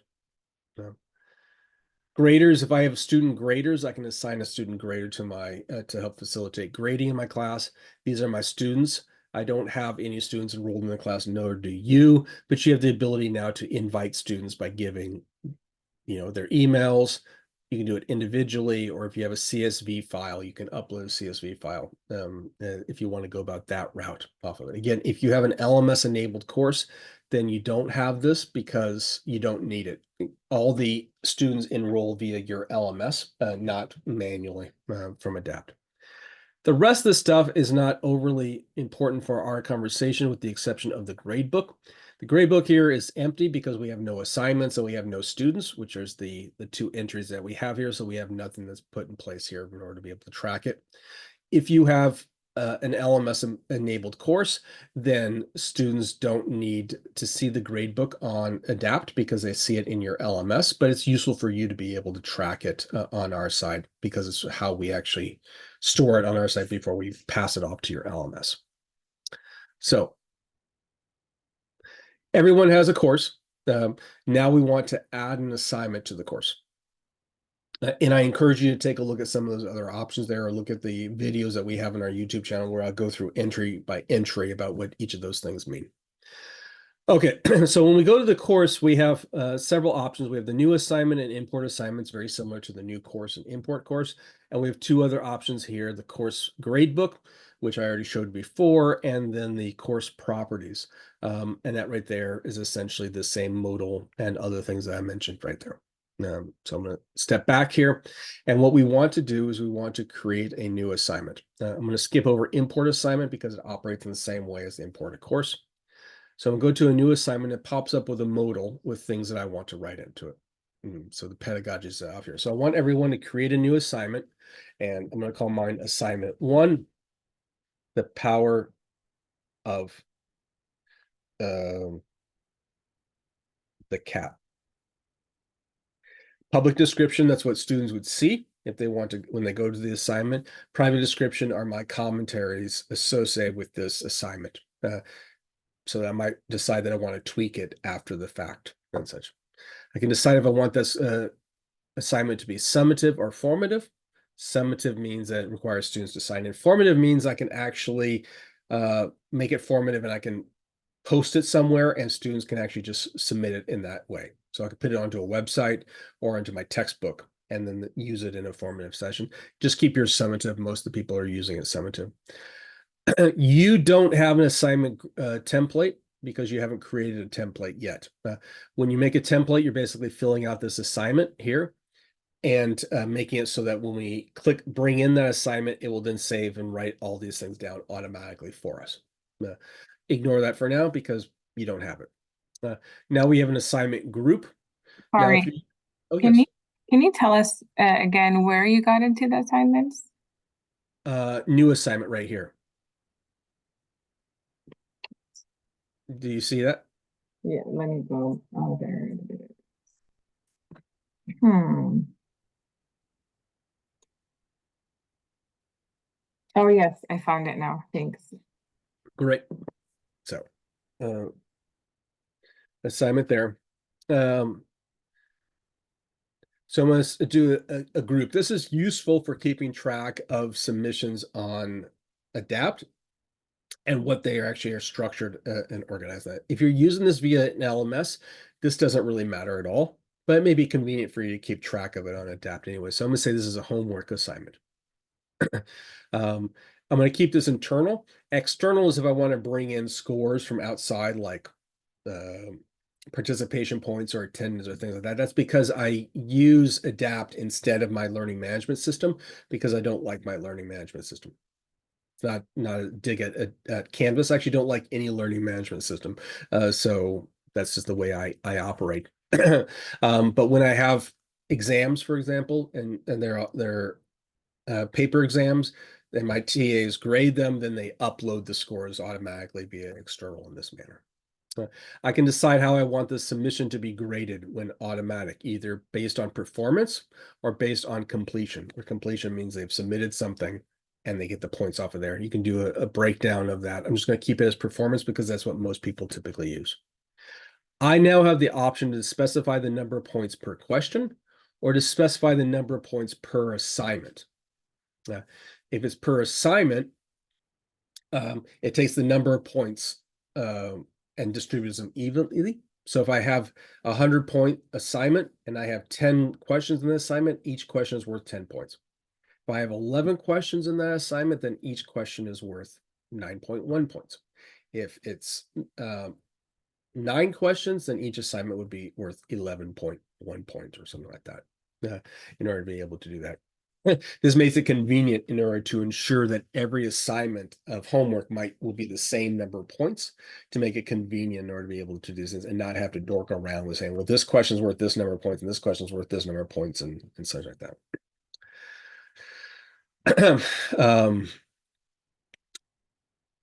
Okay, so there was a question here by Nora. I have assignments. Hold on, Nora. We'll talk about how to import questions into assignments. For importing a assignment from a studio requires a little bit of finesse because we need to bring it in ourselves manually. It doesn't come in automatically. The questions come in automatically, but the assignments don't come in automatically. We'll talk about that momentarily. Okay, so now again comes the harder part. So this is the pedagogy. How am I going to be using this question appropriately, or using this assignment appropriately? So this assignment can be one of 4 types. It can be real time, which means a student submits it and they get instant response if they got it right or wrong. That doesn't necessarily mean that they get the solutions automatically. That doesn't mean that they can resubmit automatically, but they will get instant response off of what you're doing here. So if you select real-time grading, that means your questions have to be only auto-graded.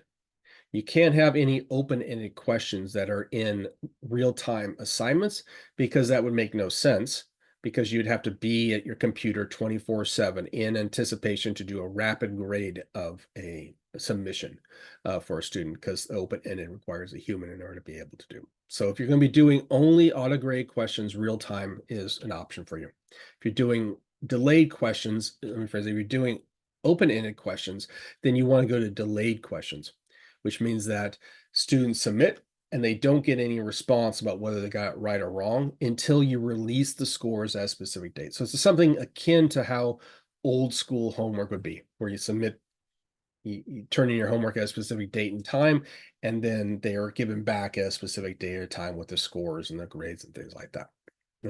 So those are the 2 principal types that we have for homework. Real time, which is well suited for formative use, well suited for practice. Students submit, get responses, submit, get responses, and delayed, which is suited for summative use in order for to evaluate whether students have demonstrated proficiency in a specific aspect. The other 2 are a little bit more unique. One is learning tree assessments, because an assignment that holds learning trees, sometimes we colloquially call them an orchard, is a very different approach than individual graded questions, because the technology behind it is very different. And then we have clicker questions. Those questions are very different, because when you have a clicker question, then you are opening and closing at a specific time or date, not a specific time in your lecture, and that has a different control mechanism than the other ones that are there. For now, just pick one of the 2. I'm just picking delayed. Now, because it's delayed, that has the opportunity for students to submit uploaded values for individual assessments. So I can have them submit files individually for each question. If it's a PDF that we want to be able to do, I have the ability, in order to make it so students can submit a whole compiled PDF for every single question in the assignment, and then they parse out and say which question's on which page. That was particularly useful during the COVID times, when students had limited amount of time in order to upload for homework, not for homework, for exams. And we wanted them to dump an entire PDF, and then they say, okay, partition up which questions on which page, and use it as a mechanism in order to upload, instead of uploading each question, the submission for each question, which was very time consuming for them. There was a question here. We cover learning tree assessments and assignments. I don't have time in order to go into learning trees in more detail. However, we can certainly discuss it in the office hours after the lecture. So, okay, back to the here. I'm just going to make individual assessments. I do recommend that if you are going to be choosing, whichever choice that you choose here, that you use that consistently for the entire course. So there isn't a confusion by the students in terms of dictating which way that they actually want to submit their files. And this one here only works for PDFs, but if you have students uploading things like Excel files or PowerPoint presentations and things like that, those have to be done individually because we don't have a way to compile those and then separate them out. We have a default open-ended submission type, whether it's file or text or audio or none. That's default. It doesn't really matter what you do here, so I don't care that you have off of that. Now comes algorithmic. So if you're unfamiliar with this, algorithmic is the option in which you can make your question change on a student-by-student basis. Typically, it's suited around quantities. So I'm going to use a chemistry example. So if you have X number of moles of Y chemical, how many grams do you have? It's a very simple problem, but you can make it so every student gets a different quantity of moles and a different molecule. And then you have to design the question to be algorithmic. Switching a question from a simple, the answer is 5 plus or minus 0.1 to an algorithmic question, it takes a bit of effort. And only 2 of the 4 technologies we have will facilitate that, specifically WebWork and iMathAS. QTI and the rest of the native technologies doesn't facilitate that, nor does H5P. So just because you flip the switch does not mean every question is going to be designed in order to be flexible, but many of them are, and we're going through lots of effort in order to try to update as many as we can. There was a question that Elizabeth put into the chat, wondering about plagiarism check, which don't work with PDFs, so I use text only.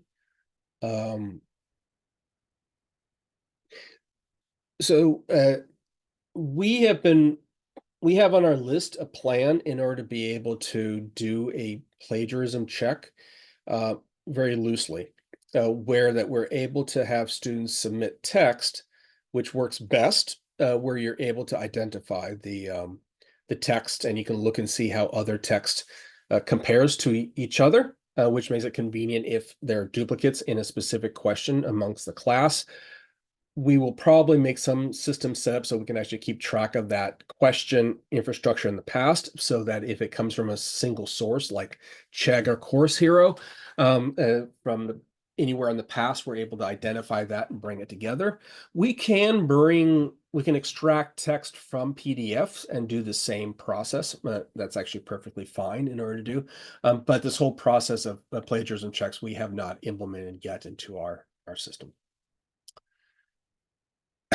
Okay, so talked about algorithmic. I'm just selecting it no by default. I say yes. Like I said, if the question is designed in order to be algorithmic, it will vary it from student to student. But if it's not, then it has no effect on what we are doing. And that's only for WebWork or iMathAS questions that were designed for that.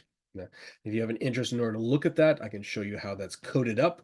But it's a bit of pain in order to do it, depending upon your understanding of Perl or PHP coding. Okay, now comes the late policy. So you have 3 options available for your late policy. Do not accept late but mark late, accept late and add a deduction.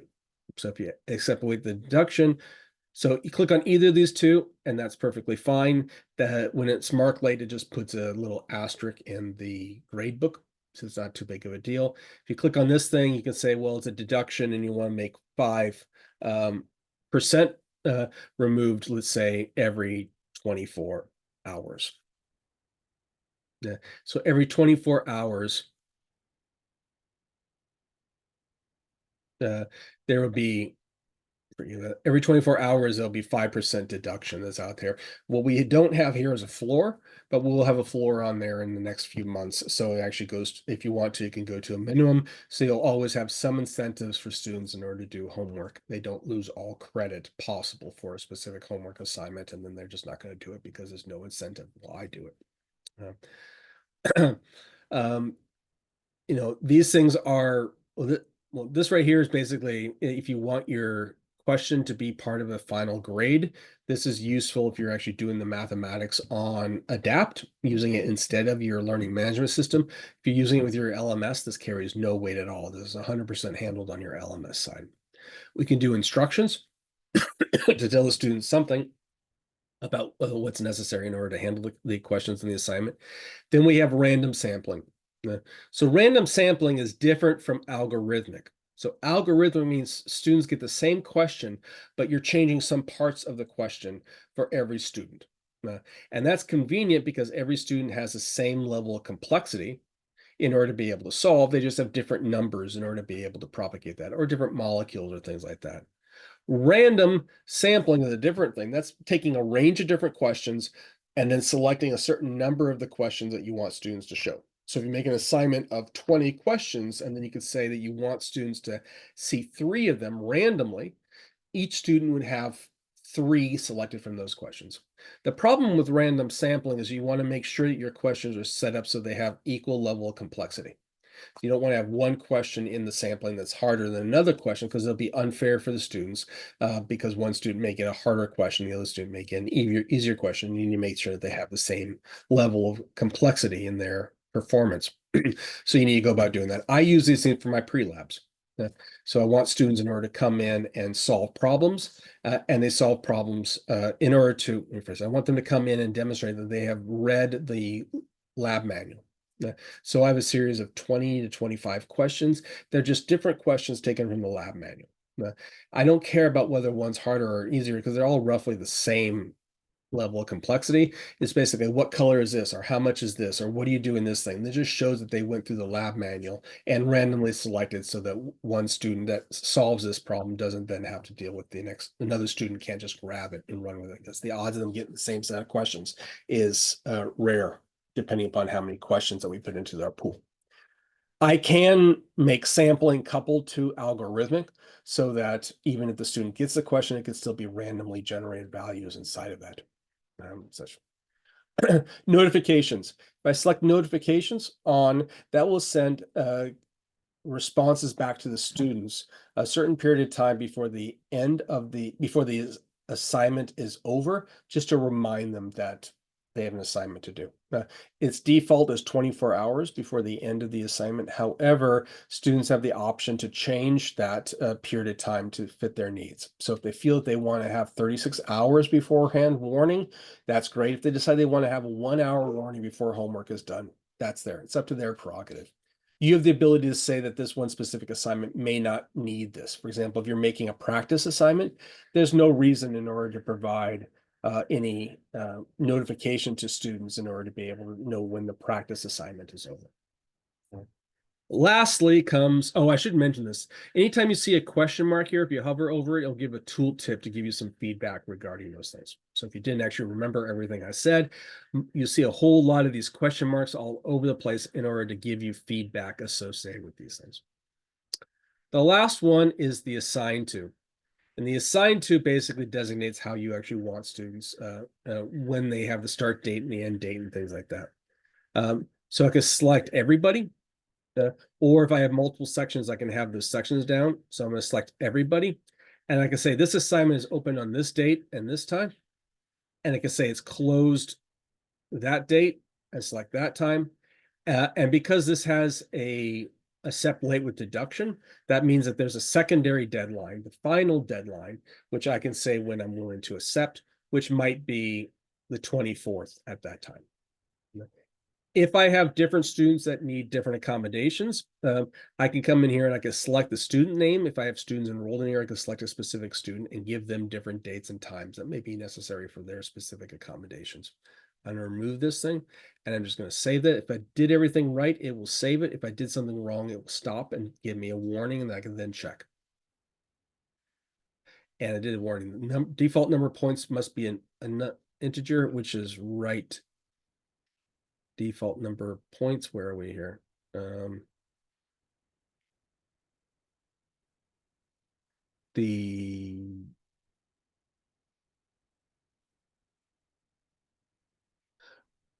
I'm just going to switch this to total assignment defaults as 100 points. That's a slight bug that I noticed last week and I forgot to actually fix. So if I do that, it pops this thing up that's there. So Frito asks, how can you provide accommodations for a specific student? So this is what I mentioned right here. If you go to properties, that's where I have the same thing here.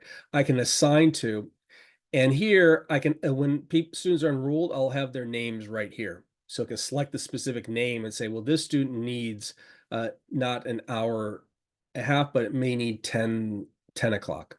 And then I save it. And that will supersede. That will supersede the one that's above here. I didn't select a person. Say this right here is section 1. And that's how you actually move it. So this provides a convenient mechanism in order to introduce these things in order to fine tune them that's out there. So what I need everyone to do is to be able to create an assignment right now, just to be able to put them in place. It doesn't have to have anything more complex off of here, but just grab with it and start to run with it and move forward.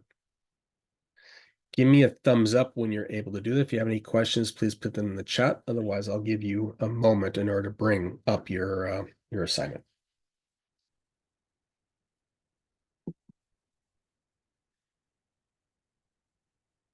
For those of you who have already finished it, you'll notice that once you've actually done that, you'll notice that after it's saved, it creates a QR code. And it also creates a summative URL that's just mapped into the QR code. This right here can be shared with the students individually if you want, and say, here's your homework, and there you go, if you feel that you actually want to do that. Or you can give the QR code graphically, for example, in a video. So if you're making a video, you can embed it into here and say, here's your homework, go do it right there. But they also have the aspect of there. Carol, you see that under properties when you actually go into your assignment once it's created. It's not created before your assignment is made. Lori, you're saying you're having some problems saving?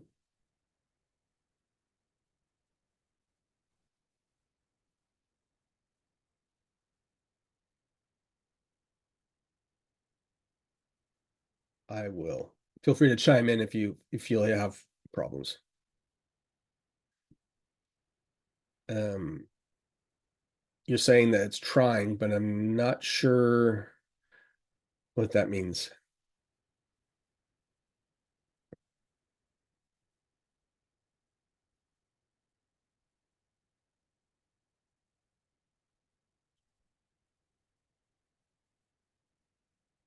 It's true, you're not going to have questions yet. Right now, we created a course, we made assignments, and then the next thing is to put questions into the assignments. Processing and start there. Oh, Lori, why don't you kill it and start it again? I'm not entirely sure what the issue might be. It might be an internet issue or something going on there. Sometimes if the internet is unstable, some of the things don't process properly. And if you haven't, if you're unable to move forward, then let me know, and we can just import an assignment in order to be able to move forward. So, anyways, let's. I saw a bunch of thumbs. I didn't see as many thumbs as with the courses area. Are people still stuck? Lori still has problems. Can you just refresh the screen and then build the assignment again, please, Lori? Just using that button right there.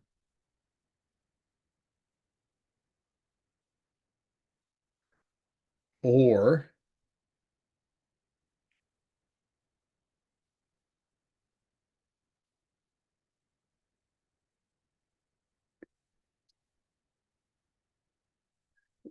Ray asked the question that she's stuck on assignment templates. We haven't discussed assignment templates. So I was hoping to avoid that if we can.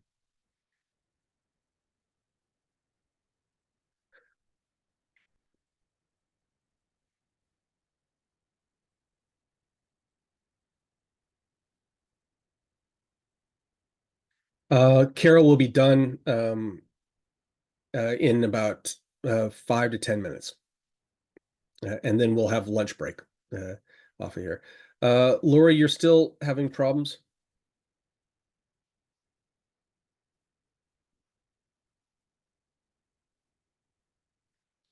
I'm signed in as you.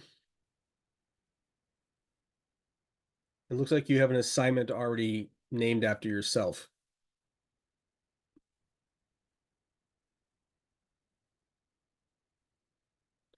So that you're ready to rock. Yours looks slightly different here because I'm using a different account. So you're ready to move forward here.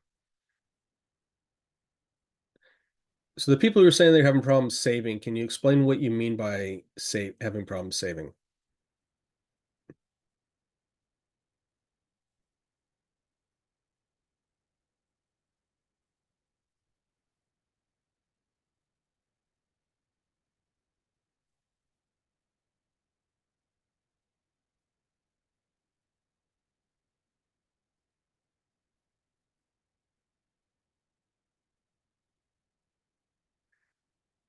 Can you just kill it, Christine, and then check to see if it created the assignment? I'm not entirely sure what might be going on your side. You tried creating the assignment 3 times and it made a mistake all 3 times?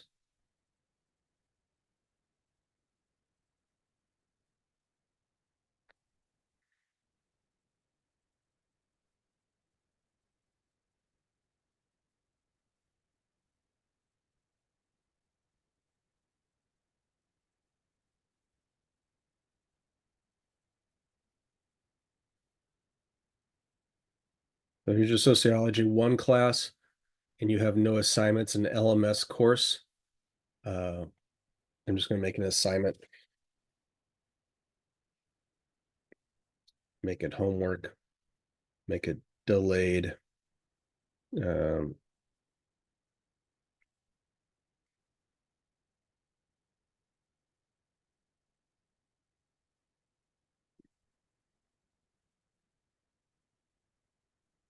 I just created one for you. I'm not entirely sure what the problem may be on your side, but you should see one that has an assignment 1 in your account. So like to find out what's going on your side off here. So I'm going to assume that most people have an account, have an assignment account. I just want to be able to add questions to here so we can actually complete this adapt part, and we can actually grab a lunch and move forward since people have a need for a biology break. So what do we have? We have courses. Courses have assignments. Assignments have questions. We've created courses. We've created assignments. Now we want to be able to add questions to the assignments. We're not going to be talking about building questions. No, we're not going to be talking about learning trees. The goal here is just to say, what questions are existing? Can I put them into my assignment? And it's a relatively straightforward approach in order to go about doing that. But it has several features that you can go down with. So here's my assignment. It has a handful of different aspects associated with these things. If you want to be able to peruse through that, I encourage you to go do that. The only one that I looked at was properties, which operates in the same way as properties do in the other system. So with that being said, I want to add questions. So right up here, I have a button that says add questions and a button that says new questions. I'm not going to talk about building new questions. I just want to talk about adding existing questions off of here. So if I click on here, I have 2 ways in which I can add questions. I can add them by actually parsing through and finding questions in various spots by doing searches through questions and things like that. I don't tend to do that. And if you want to peruse that, you can go about doing that. I tend to use direct import by ID. And that right there means that if I paste in the ID question of ID number of a question, it will actually add it to my assignment right here. Now, this is where it comes into an issue of where do you find ID numbers for questions? Well, at this point here, I can find ID number for questions anywhere I see a question. So for example, if I bring in some question, so let's say you brought in a specific thing. I brought in calculus 2 when we started this conversation. It had all these assignments. I'm going to go into an assignment. I'm going to see a question here. So now, anytime I see this question here, I have an adapt ID number right here. And that adapt ID number I can copy by just clicking this button right here, which will clipboard. And if I want to, I can paste it. I guess I had moved it over. I can paste it into the direct add that I have there. This is convenient if I want to click on any question in a course, an existing course that I have brought in. I can then parse through and see the questions right underneath, see the ID numbers right underneath the questions as we move. So I can parse through these things. This was that calculus course that I brought in and say, I like this question. I'm going to bring that in by copying that thing. This is convenient for me than trying to go parse through and find questions in other mechanisms. I like to browse through questions instead of doing searches. So the way I go about browsing questions is I just basically browse public courses and say, well, I like to see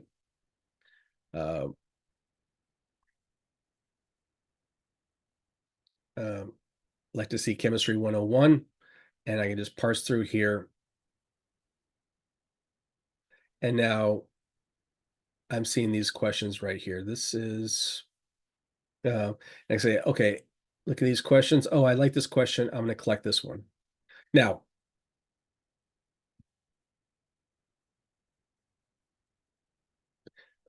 this is convenient when I have two tabs or if I have two screens. The one tab that has the course that I'm building, which is this one right here, and the other one where it has a question that I'm perusing or browsing. So I say, okay, I look at this question. I like this question. I can copy this question right here. And I just add the question underneath the direct import by ID, and I just paste it there. And that's that. If I go back to my question, where are we? Go back to my assignment here. I'll see it's now added that question to it. This right here is the easiest way in order to be able to navigate it because it's really easy. I see a question I like, I copy the ID number and I paste it in. I have the ability to do more complex things. Ignore this warning.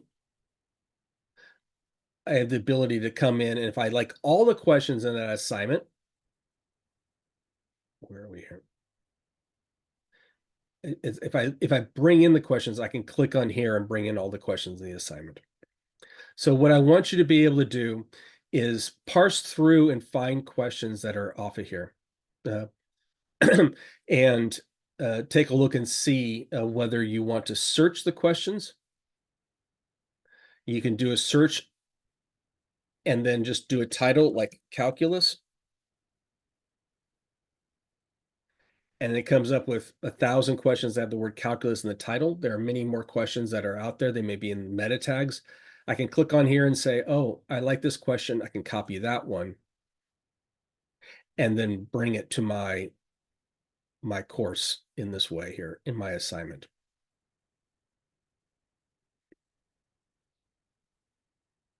That's it. So I want you to find and browse through questions, either do a search through questions with some keywords, which again, you can access here under search questions, or browse through other people's questions and try to see which ones that you like. But most importantly, just grab a question ID number and bring it in directly. So with that, Ray, you are still having a problem. Are you gone? Looks like you still are here. I'm not entirely sure.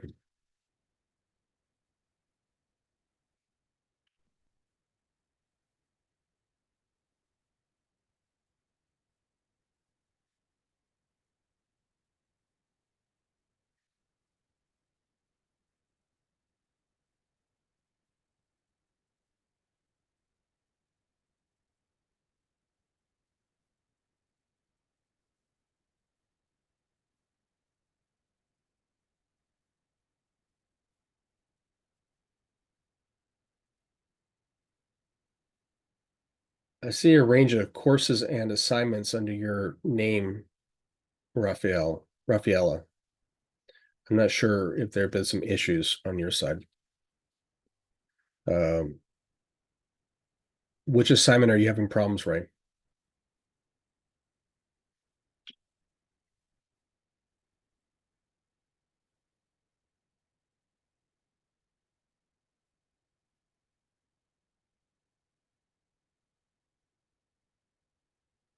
Okay, so you have a couple of courses already.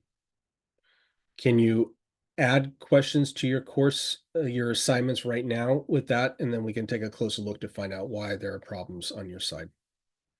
So your business communications course, you have 4 assignments in there.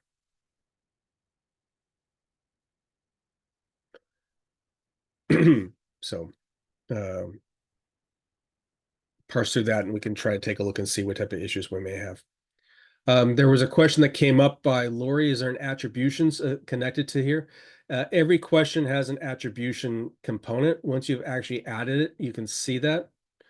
So for example, here, if you look at the question, at the bottom has this attribution button that tells you where it came from, the license, and the source material to be fully compliant with open licensing.